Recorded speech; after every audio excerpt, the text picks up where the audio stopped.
The death of the Second Emperor. In the previous episode, we saw how the Second Emperor could no longer see his empire. High ministers rarely reached him. Reports passed through Zhao Gao. Advice became dangerous. After the deer and horse test, even fact itself became a test of obedience. But there was one reality Zhao Gao could not filter forever: military defeat. By 207 BCE, the outside world of Qin was close to collapse. Zhang Han had surrendered. The rebel states were advancing west. Liu Bang had broken through Wu Pass and was moving toward the Qin heartland. The Second Emperor was isolated inside the palace. But the sound of collapse finally reached him. And now, Zhao Gao became afraid. The Shiji records, Zhao Gao feared that the Second Emperor would become angry and punish him. So Zhao Gao claimed illness and stopped appearing at court. This was not a retreat. It was preparation. Welcome to the Dragon Archive, where Chinese history is told through story, evidence, and the shadows left behind. At this time, the Second Emperor was staying at Wangyi Palace. The records say he had dreamed of a white tiger biting his left carriage horse. He felt uneasy. A dream interpreter said the trouble came from the spirit of the Jing River. So the Second Emperor fasted at Wangyi Palace and prepared to sacrifice to the river. At first, this looks like superstition. But politically, it feels like anxiety.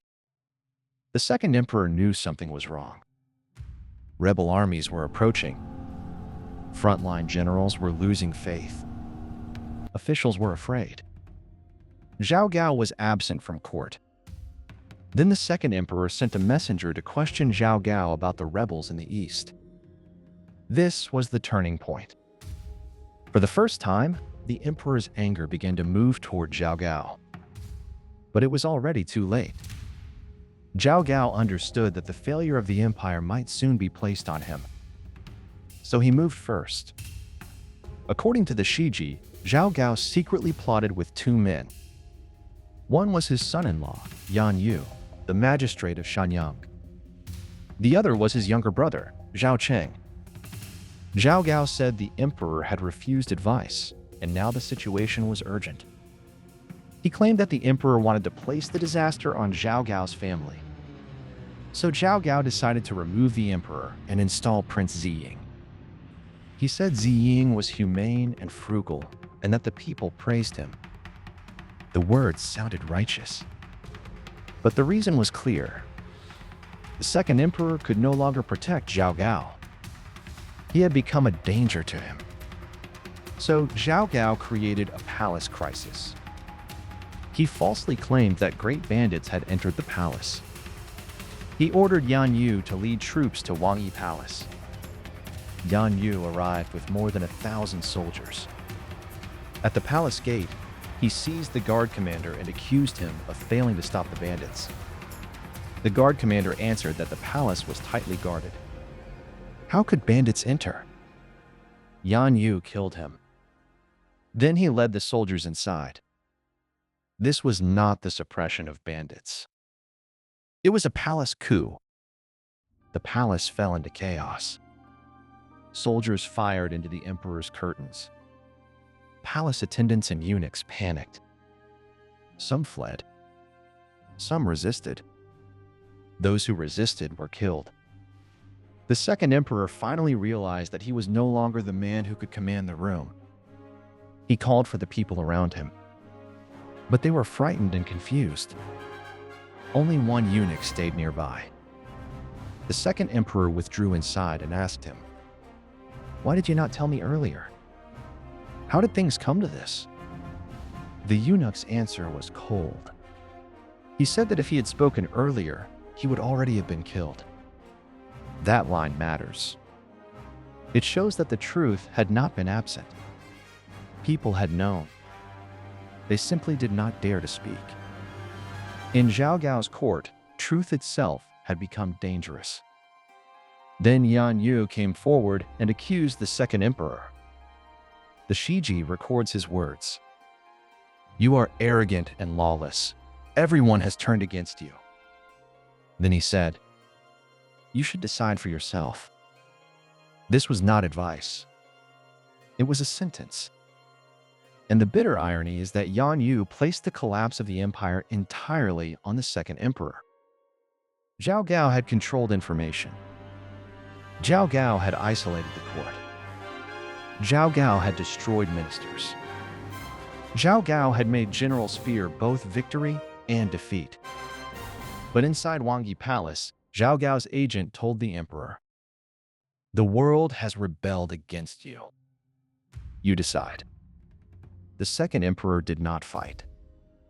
First, he asked, "Can I see the Chancellor?" The Chancellor was Zhao Gao. This question almost summarizes the second emperor's entire reign. Even at the end, he still wanted to see Zhao Gao. He had depended on Zhao Gao to understand the empire. Now he wanted Zhao Gao to explain his fate. Yan Yue answered, "No."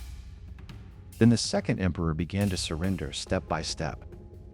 He said, "I wish to be king of one commandery." Yan Yue refused. The second emperor said, "I wish to be a marquis of 10,000 households." Again, Yan Yue refused. Finally, he asked to live as a commoner with his wife and children. Yan Yue still refused. Yan Yue answered, "I have received orders from the Chancellor to punish you for all." Then he ordered the soldiers forward. The Shiji ends the scene with 4 cold words. The second emperor killed himself. The second emperor died inside Wangyi Palace. He did not die on a battlefield. He did not die in an open trial. He died inside his own palace, inside the information system Zhao Gao had built. From emperor to king. From king to marquis. From marquis to commoner. He kept stepping downward, but no identity could save him. Because the man who decided his fate was no longer the emperor. It was Zhao Gao. This is the deepest irony of his death. The second emperor had sat on the throne, but he could not see his empire. At the end, he could not even see his own fate. After the second emperor died, Yan Yue reported back to Zhao Gao.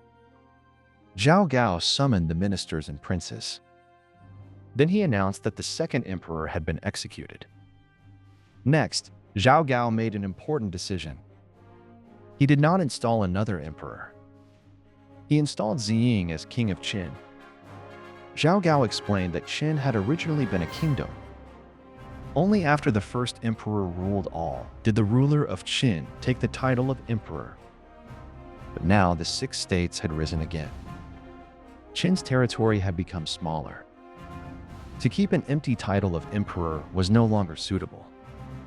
The Shiji records his conclusion. It is better to return to the title of king. This sentence shows that the imperial form of Qin had collapsed. Zhao Gao could kill an emperor. He could install a new ruler. He could change the title. But he could not restore the empire of the first emperor. Qin was no longer the power that commanded all. It had fallen back into a shrinking kingdom in the Qin heartland. And even that kingdom was fragile. This is the center of Episode 12. Zhao Gao killed the second emperor not because he had lost control. He killed him because control had become useless. At first, Zhao Gao needed Hu Hai. The second emperor's throne was the source of Zhao Gao's power. As long as the emperor depended on him, Zhao Gao could control the court. But when Liu Bang entered Wu Pass, when the rebel states advanced west, and when Qin armies failed, the emperor was at risk. He might blame Zhao Gao. The court might turn against Zhao Gao. Ziying might become a better option. So Zhao Gao moved first. He turned the emperor into a guilty man. Then he killed him in the name of all. This was not the restoration of order. It was a system trying to save itself after it had already lost control. From the sand dune platform to Wangyi Palace, the path is clear. At the sand dune platform, Zhao Gao used the name of a deceased emperor to alter the succession. In Xianyang, he used the name of the second emperor to remove Fusu, the Ming brothers, and Li Sai. Inside the palace, he separated the emperor from the ministers. In the deer and horse test, he tested who still dared to name reality. At Wangyi Palace, he discovered that even the emperor could be replaced. But this also revealed the limit of Zhao Gao's power. He could create commands. He could filter information. He could terrify officials. He could kill an emperor. But he could not make the surrendered armies loyal again. He could not stop the rebel states from advancing west. He could not force Liu Bang back through Wu Pass. He could not make the Qin Empire repair itself. Zhao Gao could control the court, but he could not control a world that was already collapsing. The death of the second emperor was not only the death of a ruler, it was the breaking of Qin's last imperial form. The emperor had once held supreme command, but inside Wangyi Palace, the emperor became the one being commanded. He asked to see the chancellor. No. He asked to become a king. No. He asked to become a marquis. No. He asked to live as a commoner. Still no. At the end, he killed himself. Zhao Gao seemed to have reached the peak of power. But in truth, he had no safe path left. He killed the second emperor. He installed Ziying. He reduced the emperor back to a king. But he did not understand one thing. Ziying was not Hu Hai. Ziying would not depend on him in the same way. Soon, Zhao Gao would discover that the ruler he had just installed would become the man who killed him. In the next episode, we will follow how Ziying killed Zhao Gao and the final 46 days of Qin. Thanks for watching The Dragon Archive. Every story here begins in the shadows, but returns to the records. If you want more stories from Chinese history, emperors, rebels, assassins, philosophers, and forgotten kingdoms, follow the archive. The past is not gone. It is waiting to be read again.